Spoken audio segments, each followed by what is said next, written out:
Je me nomme Kone Daouda, secrétaire général de l'Association nationale des promoteurs exploitants des cybercafés de Côte d'Ivoire. Je vais vous expliquer. Aujourd'hui, il y a une situation qui défraie la chronique en Côte d'Ivoire. De quoi il s'agit? Il s'agit de Wi-Fi Zone. Qu'est-ce que Wi-Fi Zone? Et comment est-ce que Wi-Fi Zone a été créé? En fait, vous avez entendu tout à l'heure quand j'ai dit cybercafé. Parce que à l'origine, nous étions tous des propriétaires de cybercafés.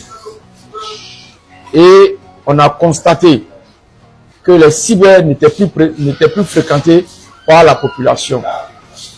Les gens ne venaient plus au cyber. Alors que nous avions des charges. Comme j'aime à le répéter, parmi ces charges, nous avons notamment le loyer du local qu'il faut payer. Nous avons également la facture de l'électricité. Nous avons la facture de la connexion et même les taxes communales que nous sommes obligés de payer pour pouvoir garder nos cyber en activité. Chose qui devenait difficile parce que la population ne venait plus. Dans un premier temps, ils ont leurs propres smartphones à eux. Deuxièmement, ils ont les ordinateurs portables. Et au départ, il y avait la police criminelle au niveau de les cyberactivistes qui faisaient des visites au niveau de nos cyber. Donc cela a amené la population à se retirer. Donc nous jeunes, propriétaires de cyber, nous avons réfléchi et nous avons réorienté notre activité. C'est-à-dire, au lieu de fermer le cyber, nous avons envoyé le cyber vers la population. Donc nous avons fait un cyber de proximité que nous on appelle dans notre thème le Wi-Fi Zone.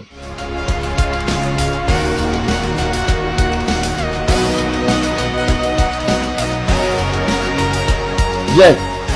Au niveau de la population, il faut dire que le Wi-Fi Zone a deux avantages sur la population.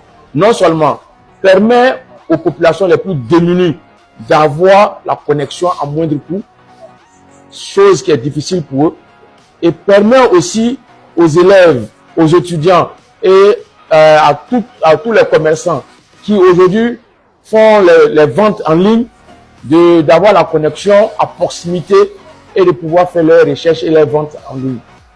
Donc, pour dire que le Wi-Fi Zone au niveau de la population aide la population, mais nous-mêmes, jeunesse, ça nous permet de contribuer à l'essor économique du pays. Pour cela, nous demandons à tout un chacun vraiment de militer à notre faveur auprès des régulateurs, auprès du régulateur qui est la RTCI, de mettre tout en œuvre afin que nous puissions exister. Nous pouvons faire le cas du Togo. Au Togo, le régulateur a été un arbitre entre les opérateurs et les activités de Wi-Fi Zone. Et c'est ce que nous demandons à notre régulateur. C'est vrai, nous leur demandons beaucoup, mais nous leur demandons d'être arbitres et de militer à notre faveur afin que nous puissions exercer notre activité. À notre population, nous vous demandons de façon brève et rapide. Nous avons lancé des pétitions.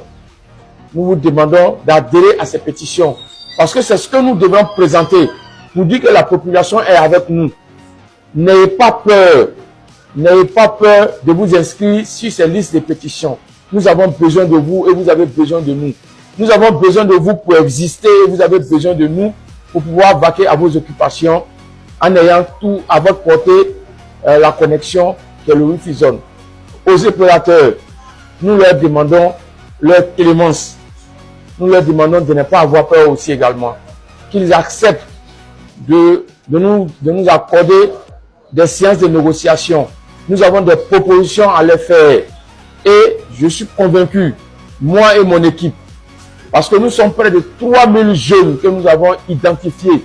Je dis bien 3000 jeunes identifiés sur le territoire national, pas à Abidjan, c'est toute l'étendue du territoire. Je reste convaincu que lorsque nous partirons en négociation, si nous trouvons un terrain d'entente, les 3000 jeunes qui vont adhérer à nos discussions, les opérateurs seront gagnants et nous-mêmes nous serons gagnants et c'est la population qui va en bénéficier. Sur ce, je vous remercie.